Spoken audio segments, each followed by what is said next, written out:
Study आई 8 में आपका स्वागत है। आज हम 1 जून के करंट अफेयर्स के वीडियो को लेके आए हैं।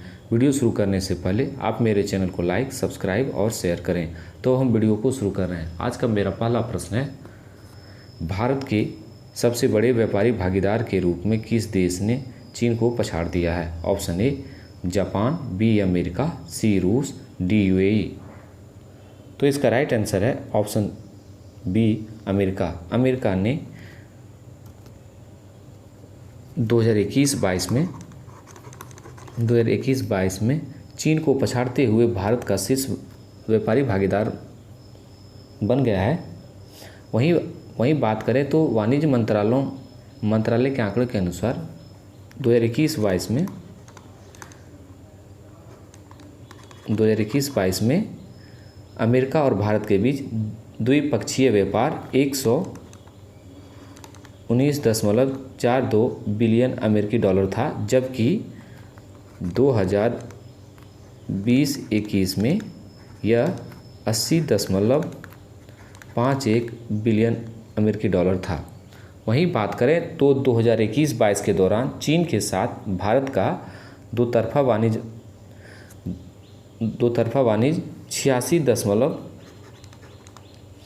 86.4 बिलियन अमेरिकी डॉलर की तुलना में 115.42 बिलियन अमेरिकी डॉलर रहा है।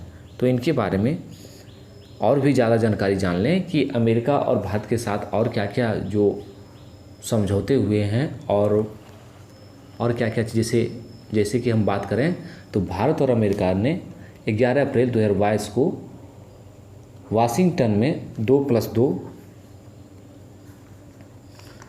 इसको 2+2 रक्षा और विदेश मंत्रालय की वार्ता का आयोजन किया गया था। वहीं बात करें तो कतर जो है अमेरिका का गैर नाटो प्रमुख सहयोगी देश बना है। वहीं बात करें तो भारत ने MH-60R मल्टी रोल हेलीकॉप्टर का पहला बैच जुलाई के 2022 के अंत तक आने की संभावना है। वहीं बात करें तो भारत हाल फिलहाल में व्यायाम युद्धाभ्यास का आयोजन किया था, उसमें अमेरिका ने भाग लिया था। तो इनके बारे में बस इतना ही। आज का दूसरा प्रश्न, संयुक्त राष्ट्र शांति सैनिकों का अंतर्राष्ट्रीय दिवस कितने मई को मनाया जाता है? ऑप्शन ए 29 मई, बी 28 मई, सी 27 मई, डी 26 मई। तो इसका राइट आंसर है ऑप्शन ए 29 मई। 29 मई को संयुक्त राष्ट्र शांति सैनिक का अंतर्राष्ट्रीय दिवस मनाया जाता है। यह लगभग 4200 शांति सैनिकों को सम्मानित करता है, जिन्हें 1948 से संयुक्त राष्ट्र के झंडे के नीचे अपनी जान गंवाई थी। वहीं बात करें तो पहला संयुक्त राष्ट्र शांति मिशन, जिसे UN टू पीस सुपरविजन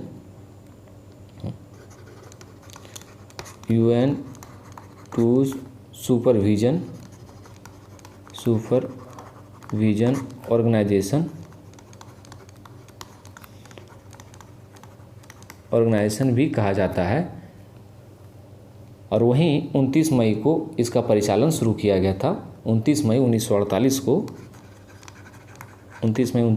और वहीं बात करें तो 2022 के लिए जो थीम है संयुक्त राष्ट्र शांति सैनिक का, तो वो है people peace progress the power of partnership.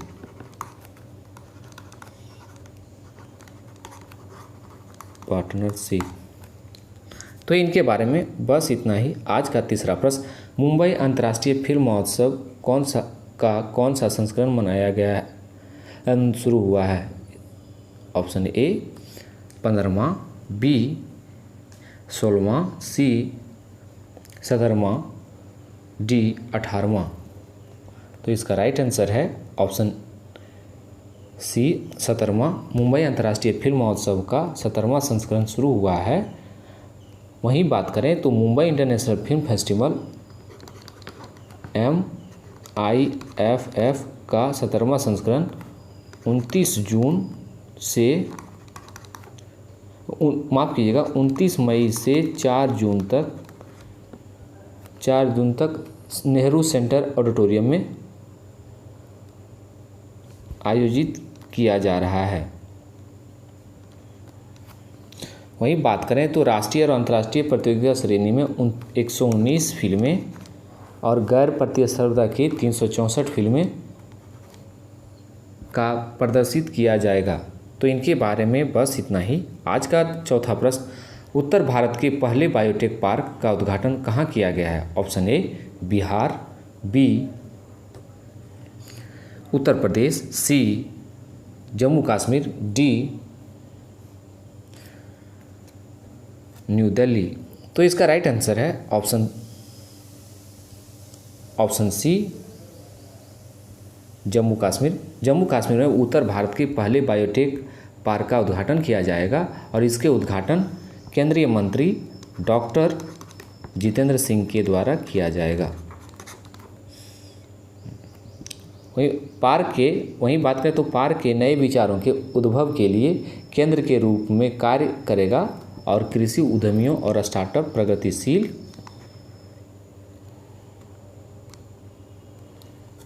प्रगतिशील किसानों आदि का समर्थन करेगा। वहीं बात करें तो जम्मू कश्मीर से रिलेटेड कुछ करंट अफेयर्स और जान लें, जो हम पिछले वीडियो में बताएं कि जम्मू कश्मीर की बात करें तो जम्मू कश्मीर का पहला सौर ऊर्जा plant Pulwama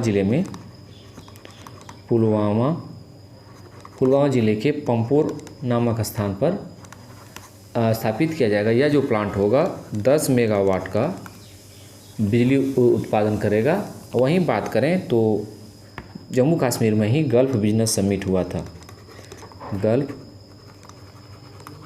gulf business summit हुआ था। जम्मू कश्मीर की सरकार ने विलेज डिफेंस ग्रुप के लिए मंजूरी भी दे दी है और वहीं उपराज्यपाल ने FDI के लिए भी मंजूरी दे दी है। और जम्मू कश्मीर में वुमेन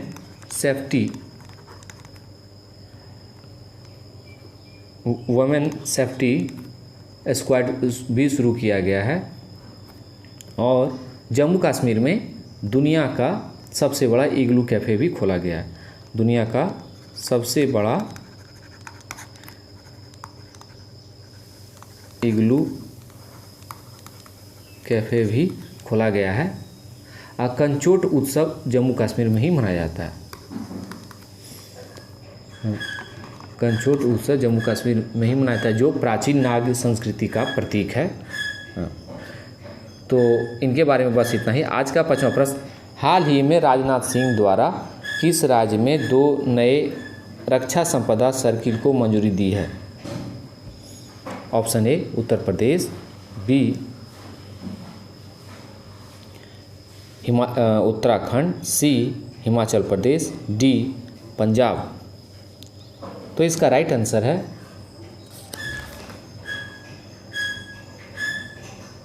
उत्तराखंड। उत्तराखंड में हाल ही में रक्षा मंत्री राजनाथ सिंह के द्वारा 2 नए रक्षा संपदा सर्किल को मंजूरी दी है। उत्तराखंड से रिलेटेड कुछ महत्वपूर्ण करंट अफेयर्स जान लें, जो आने वाले उत्तराखंड के PCS और अन्य प्रतियोगी परीक्षाओं के लिए भी महत्वपूर्ण होगा। जैसे उत्तराखंड में हिम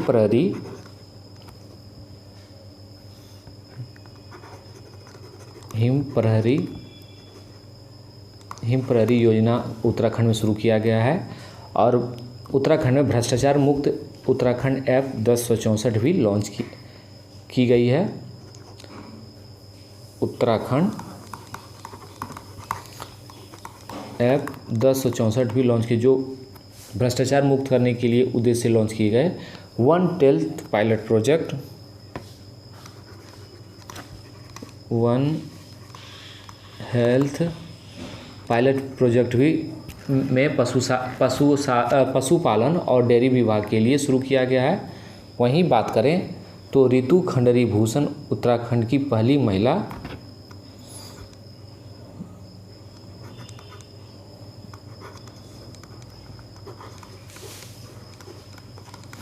रितु खंडरी भूषण उत्तराखंड की पहली महिला स्पीकर बनी है। और बात करें तो भारत पर्वतारोहण फाउंडेशन की पहली महिला अध्यक्ष जो उत्तराखंड से आती है वो हर्षवंशी विशिष्ट बनी है। तो इनके बारे में बस इतना ही। आज का छठा प्रश्न, हाल ही में किस प्रदेश में बंदर की नई प्रजाति का नाम सेला पास के नाम पर परखा रखा गया है? Option A Arunachal Pradesh, B Sikkim, C Assam, D Tripura. तो इसका राइट आंसर है ऑप्शन ए अरुणाचल प्रदेश। अरुणाचल प्रदेश में हाल ही में बंदर की नई प्रजाति का नाम सेला पास के नाम परखा रखा गया है। वहीं बात करें तो अरुणाचल प्रदेश से रिलेटेड और करंट अफेयर्स तो 20 फरवरी को अरुणाचल प्रदेश और मिजोरम का स्थापना दिवस मनाया जाता है और केसर ए हिंद को अरुणाचल प्रदेश की राजकीय तितली के रूप में मंजूरी दे दी है। केसर ए हिंद को दे दी है। वहीं हिमालयी याक का बीमा किया जाता है। अरुणाचल प्रदेश में वैज्ञानिकों ने पक्षी की नई प्रजाति की भी खोज की गई है। तो इनके बारे में बस इतना ही। आज का 7वां प्रश्न, 28 मई 2022 को वीर सावरकर की कौन सी जयंती मनाई गई है? ऑप्शन ए 147वीं, बी 130वीं, सी 139वीं, डी 147वीं। तो इसका राइट आंसर है ऑप्शन सी 139वीं। 28 मई 2022 को वीर सावरकर की 139वीं जयंती मनाई गई है। वहीं बात करें तो वीर सावरकर का जन्म 28 मई 1883 में महाराष्ट्र के नासिक में हुआ।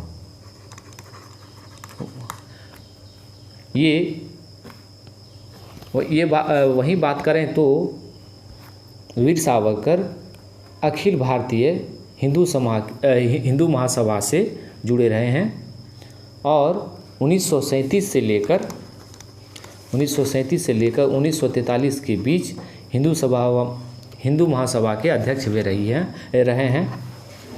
वहीं बात करें तो इनकी प्रमुख किताब जो हैं वो हैं the Indian war of independence, ये नामक प्रमुख किताब है। और वहीं बात करें तो वीर सावरकर की 26 फरवरी को उनकी पुण्यतिथि मनाई जाती है और 28 मई को उनका जन्म वर्षगांठ मनाया जाता है। और एक चीज़ और कि वीर सावरकर के नाम पर पोर्ट ब्लेयर के हवाई अड्डे का नाम याद रखिएगा, पोर्ट ब्लेयर के हवाई अड्डे का नाम वीर सावरकर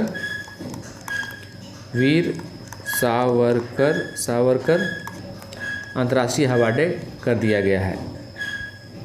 तो इनके बारे में बस इतना ही। आज का 8वां प्रश्न, निम्नलिखित में से किसे विश्व व्यापार संगठन समिति का अध्यक्ष बनाया गया है?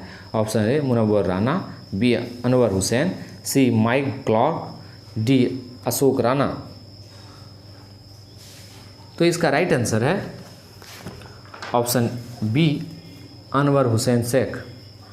ऑप्शन बी अनवर हुसैन शेख हैं जो 10 साल के बाद समिति की अध्यक्षता करने वाले पहले भारतीय प्रतिनिधि बने हैं। वहीं बात करें तो जनेवा में WTO का मुख्यालय है जिनेवा जो स्विट्ज़रलैंड में है। और WTO का जो मुख्य उद्देश्य है वो है व्यापार के लिए हैरिफ और अन्य बाधाओं में कमी कर। तो इनके बारे में एक महत्वपूर्ण जान लें कि WTO का स्थापना 1 जनवरी 1995 को किया गया था। तो इनके बारे में बस इतना ही। आज का 9वां प्रश्न, मई 2022 में एक्सीलेंस इन सिनेमा अवार्ड से सम्मानित किसे किया गया है? Option A Alia Bhatt, B Nawazuddin Siddiqui, C Akshay Kumar, D Amitabh Bachchan. तो इसका राइट आंसर है ऑप्शन बी नवाजुद्दीन सिद्दीकी। नवाजुद्दीन सिद्दीकी को मई 2022 में एक्सीलेंस इन सिनेमा अवार्ड से सम्मानित किया गया है। वहीं बात करें तो यह अवार्ड सिनेमा के क्षेत्र में शानदार काम करने के लिए दिया जाता है। यह अवार्ड जो नवाजुद्दीन सिद्दीकी को दिया गया वो अमेरिकी अभिनेता विसेंट डी पॉल ने नवाजुद्दीन सिद्दीकी को दिया है। नवाजुद्दीन सिद्दीकी की करियर के बारे में कुछ जो फिल्में की है उन जिनमें से गैंग्स ऑफ वासेपुर हैं, gangs of Wasseypur, Raman Raghav, Manjhi the mountain, 20, the lunch box और मुंटो जैसे शामिल हैं। वहीं बात करें तो नवाजुद्दीन सिद्दीकी दुनिया के एकमात्र ऐसे अभिनेता हैं जिनकी आधिकारिक तौर पर कांसे फिल्म फेस्टिवल में 8 फिल्मों का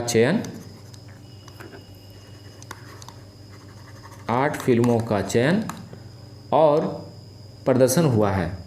तो इनके बारे में बस इतना ही। आज का 10वां प्रश्न, मानसिक धर्म स्वच्छता दिवस कब मनाया गया है?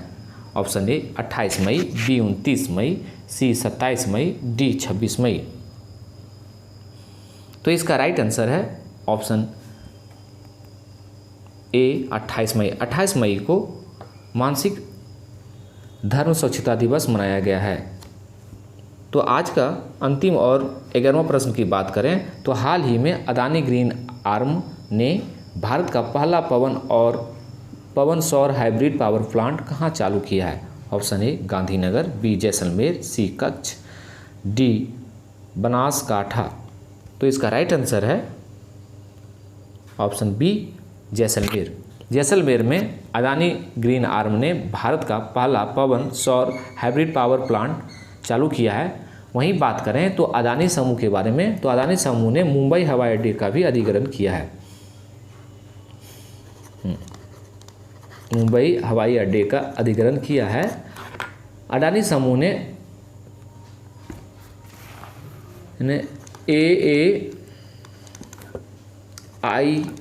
AAI के साथ समझौते पर हस्ताक्षर किए हैं। अडानी ग्रुप ने UAE में T20 लीग की एक फ्रेंचाइजी को हासिल किया है, एक टीम को खरीदा है। T20 लीग जो UAE में की टीम है उसको इन्होंने उसके एक टीम को खरीदा है। वहीं बात करें तो अडानी समूह अंबुजा सीमेंट